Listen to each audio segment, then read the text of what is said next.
Welcome to an Our Father's House broadcast with Amanda Clinton. On today's show, I'm going to be talking about the wrestling nature of the God we serve by concentrating on a particular passage in the Bible, and that is Genesis chapter 32 from verse 22 to 31. Now, this passage addresses how Jacob wrestled with God in order to truly get a portion of his God-ordained inheritance. From chapter 32, verse 22, Jacob wrestles with God. The same night he arose and took his 2 wives, his 2 female servants, and his 11 children, and crossed the ford of the Jabbok. He took them and sent them across the stream, and everything else that he had. And Jacob was left alone, and a man wrestled with him until the breaking of day.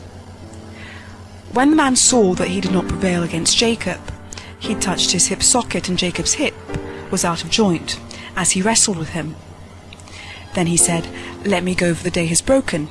But Jacob said, "I will not let you go unless you bless me." And he said to him, "What is your name?" And he said, "Jacob." Then he said, "Your name shall no longer be called Jacob, but Israel, for you have striven with God and with men, and have prevailed." Then Jacob asked him, "Please tell me your name." But he said, "Why is it that you ask of my name?" And there he blessed him. So Jacob called the name of the place Peniel, saying, "For I have seen God face to face, and yet my life has been delivered." I am concentrating on this passage today because God is often portrayed as a gentle, forgiving God that is multifaceted, which he is. Rarely, however, do we talk about his wrestling nature, the type of nature that will and does wrestle with our past, our fears, what people said about us, and what we inwardly think about ourselves. God does so until he ultimately brings us to a place of real deliverance and peace, even within ourselves. Getting back to Jacob. Jacob to me is one of the most interesting characters in the Bible. A man I greatly identify with because he was a twin, which I am, but mainly because, like me, he was a fighter in the womb, causing conflict right from the beginning. So much so that when his mother Rebecca was extremely distressed during her pregnancy, she went to inquire of God why she was suffering, as it is documented in Genesis chapter 25, verse 22.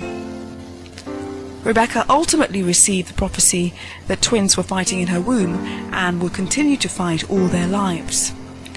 The prophecy also said the older would serve the younger, since verse 23 of chapter 25 of Genesis further states, "One people will be stronger than the other."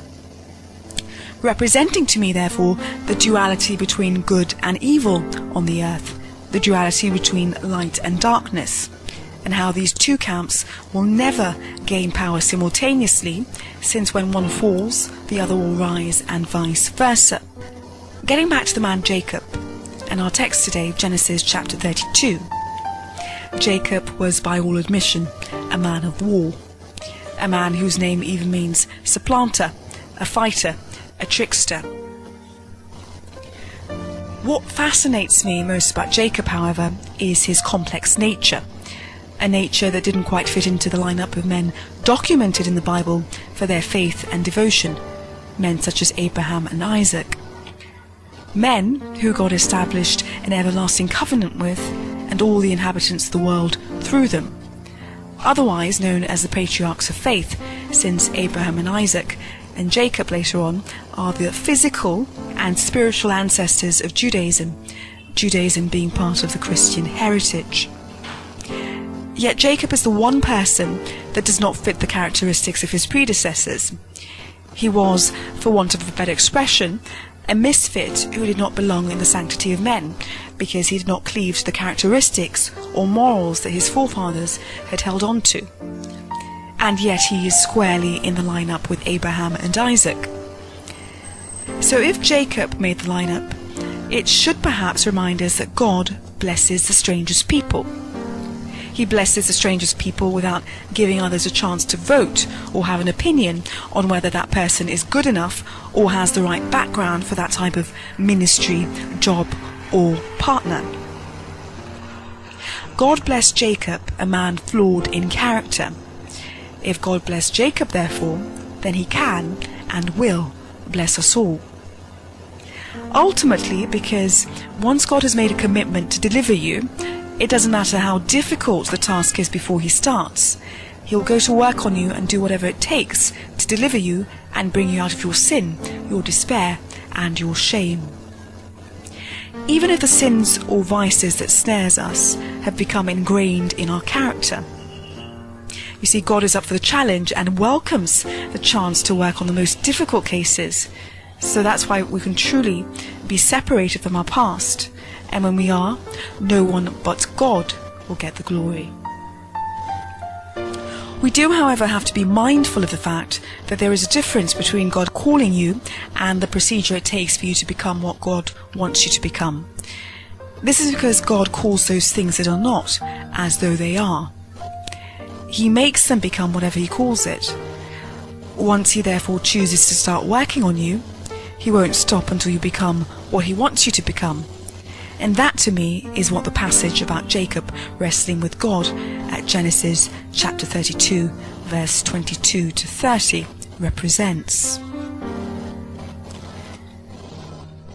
The passage ultimately demonstrates to us that when God goes to work on you, he takes you away from the crowd and gets you by yourself where you don't have to pretend or act like somebody else.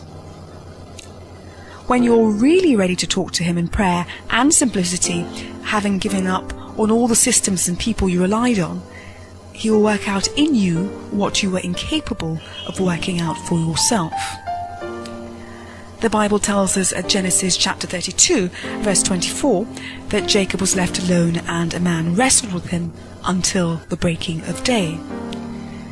Jacob was left alone because whenever God gets ready to bring you to the truth of your destiny, people will leave you. And this could be your partner, the person you relied on the most, the system you clung to. They will all leave you in one form or the other. When something as devastating as the loss of the person or system you relied on leaves you, sometimes the only place of real deliverance is not believing in your strength or another person or structure's strength, but seeking God's counsel, seeking his final opinion, his authority in your life, by talking to him like you would an old friend that you hadn't seen in a while. You see, you will never be who God wants you to be if you're not comfortable with people leaving you. Ultimately, because when God gets ready to start blessing you, one of the signs that the blessing is about to break loose in your life is that, strangely enough, people will leave you. Of late, I quite honestly welcome isolation. I welcome making such a mark that people isolate me in order to attempt to teach me to conform, or else I will be ostracized or left alone. I welcome the separation from man sometimes, because in such a situation, there's truly no one to impress. Ultimately, however, moments of isolation have developed my character more than any other time in my life, because it doesn't matter who I am when I'm in a crowd, it matters who I am when I'm alone. You are listening to our Father's House broadcast with Amanda Clinton.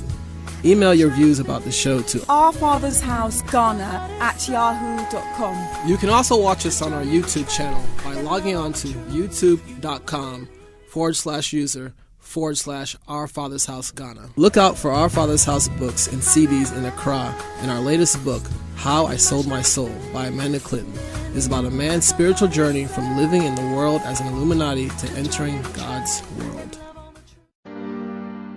When the Bible states at Genesis chapter 32 verse 24 that when Jacob was left alone, a man wrestled with him, in its simplest form, Jacob wrestled with a man. In reality, however, he wrestled with an angel, or more precisely, a manifestation of God, since the heading of Genesis 32 verse 22 is that Jacob wrestles with God. As Genesis chapter 32 verse 24 confirms, we have a wrestling God. He knows how to work with you until you become what he wants you to become, whatever it takes to bring you to a place of deliverance and blessing. He will therefore wrestle with your past, your fears, your new and old vices, your stubbornness, all of it. He quite simply is committed to your case, and no matter how long it takes, you will become what God wants you to become, one way or the other, or one trial or the other. Ultimately, however, God does not want to wrestle with you all night, just to change you or scold you in a simple way. He essentially wants to revert you to your original state, which was spiritual in nature. That's why the Bible states at Jeremiah 1 verse 5, "Before I formed you in the womb, I knew you. Before you were born, I set you apart." God knows us as souls that He assigned to have this temporary experience in human flesh.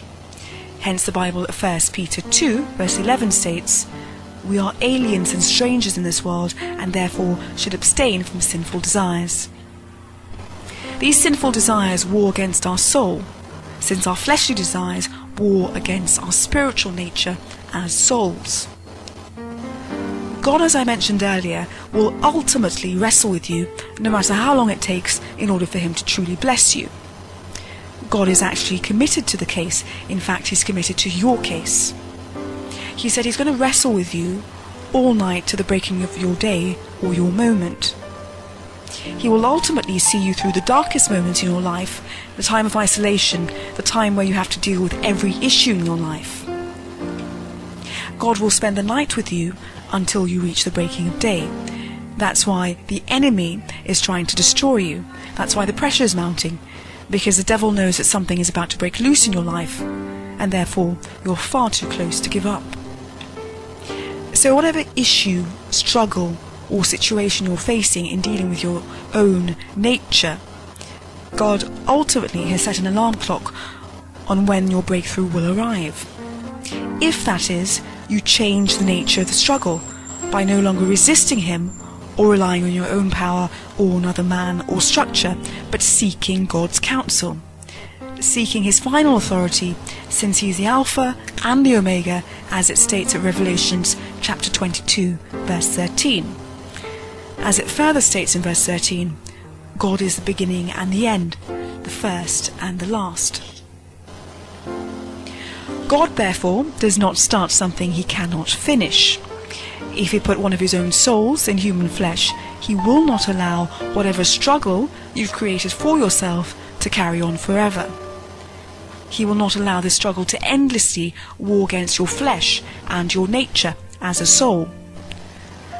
God has invested too much in you because you're one of His own, a spiritual being. He has also invested too much in you to let you be normal. He didn't intend you to fit in because ultimately He didn't want you to form your character and eventually save you to be one of the masses. He's called you out that He might call you in. He has ultimately set you apart and is waiting for you to take the challenge and start talking to Him and seeking His counsel, His spiritual court, His opinion in your life. The Bible states at Genesis chapter 32 verse 25 that when Jacob wrestled with a man, this manifestation of God, God saw that he did not prevail against Jacob. God therefore struck Jacob in the hip socket, and Jacob's hip was put out of joint as he wrestled with God. Sometimes when God sees that what He's doing is not grabbing your attention enough, He does something radical, unexpected, and sometimes almost takes the breath out of you, just to change the nature of the struggle, to leave you in such a way that you're incapacitated to such a degree that you finally acknowledge that you can't fight God anymore or His nature. You need Him on your side, in your thoughts, in your decision-making arena. You just need to have that conversation with Him that you didn't quite finish yesterday. Just need Him a little more in your life, because all else will fail and disappoint you but God. For most of us, therefore, it takes getting to a place of total surrender, a place of such a surrender, the kind of surrender that might even cause us to limp in one form or the other, in one way or the other, to mark the transformation. It may not be a limp that Jacob had, the one that we saw in chapter 32 verse